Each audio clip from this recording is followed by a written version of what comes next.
Learning goals. Welcome to this learning session on calm. In a minute, your anxiety toolkit. In this course, we shall address understanding anxiety and its biological roots, physiological resets, and sensory grounding, cognitive reframing, and tactical anchors, building your personalized resilience toolkit, long-term practice, and inclusive design. There will be a quiz at the end to test your knowledge. The biological nature of anxiety is a fundamental human experience rooted in our evolutionary survival mechanisms, acting as an internal alarm system designed to protect us from perceived threats. While this response is natural, it becomes debilitating when the alarm remains active during non-threatening situations, interfering with daily functioning and long-term health. Understanding that these physiological surges are biological signals, rather than personal failings, is the first step toward reclaiming control over your nervous system. Bridging knowledge and immediate action during a high anxiety event, the brain's prefrontal cortex, responsible for complex reasoning, often takes a backseat to the amygdala's survival-driven responses. This physiological shift explains why simply knowing about anxiety is insufficient when distress hits. You need tangible practice tools that can be deployed without heavy cognitive load. Much like swimming drills, these techniques must be practiced during calm periods until they become reflexive, ensuring they're available when the water gets rough.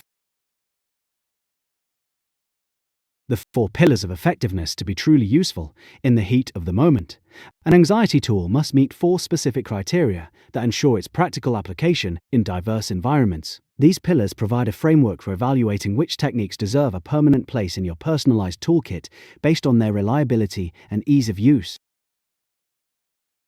Speed. The technique must produce a noticeable physiological change in under 60 seconds.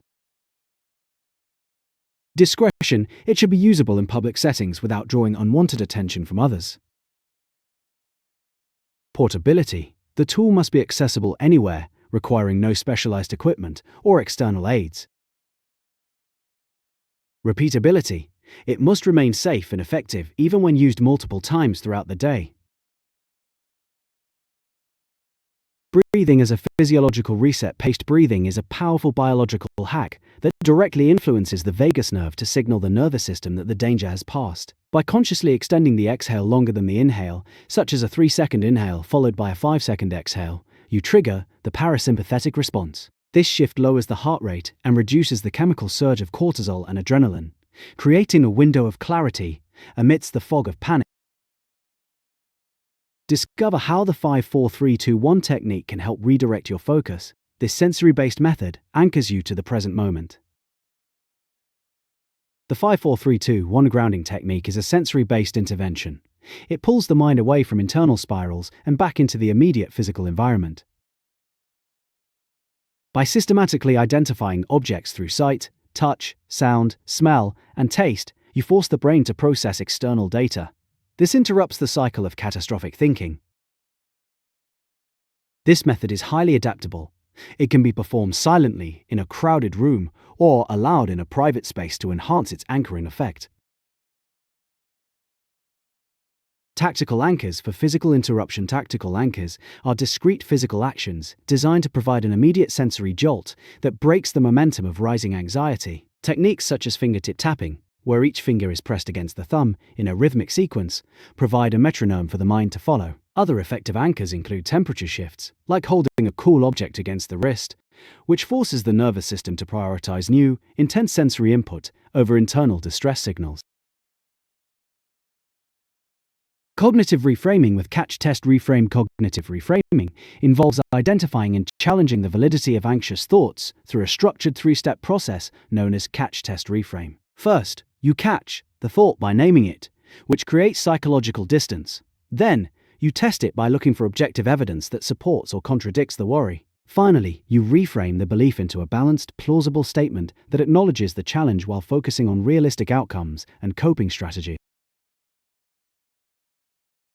Building a resilient practice architecture. The effectiveness of an anxiety toolkit relies on a solid practice architecture that transforms isolated techniques into automatic habits. By anchoring new skills to existing daily routines, such as practicing a breathing exercise while making coffee or during a commute, you ensure consistent repetition without needing extra willpower. This approach leverages the brain's neuroplasticity, strengthening the neural pathways associated with calm until they become your default response to stress.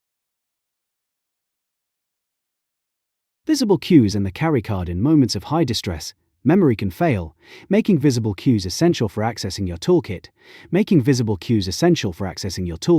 Quickly. A carry card is a small, laminated reference that lists your top 3 to 5 most effective techniques in concise, imperative language. Placing stickers on frequently used objects like your phone or computer serves as a silent nudge to practice, ensuring that the tools are always within sight and mind when you need them most.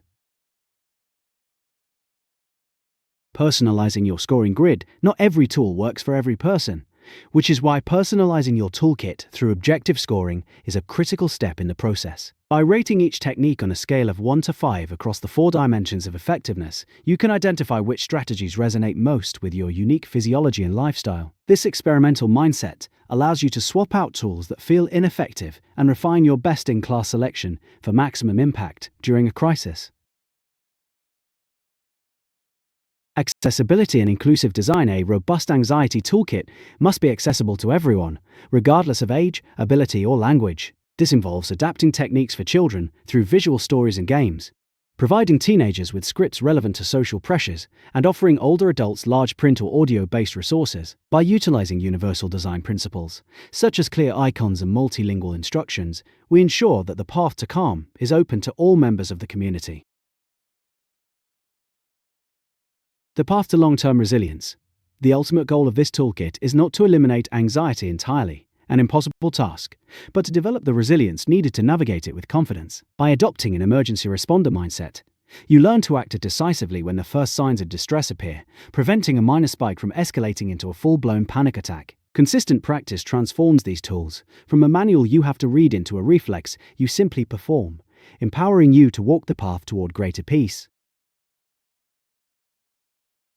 Summary. Well done, you have completed the course Calm in a Minute. Your anxiety toolkit you should now be familiar with, understanding anxiety and its biological roots, physiological resets, and sensory grounding, cognitive reframing, and tactical anchoras, building your personalized resilience. Toolkit, long-term practice, and inclusive design. Should you need to revisit any of the topics in this course, please use the menu at the bottom of the screen.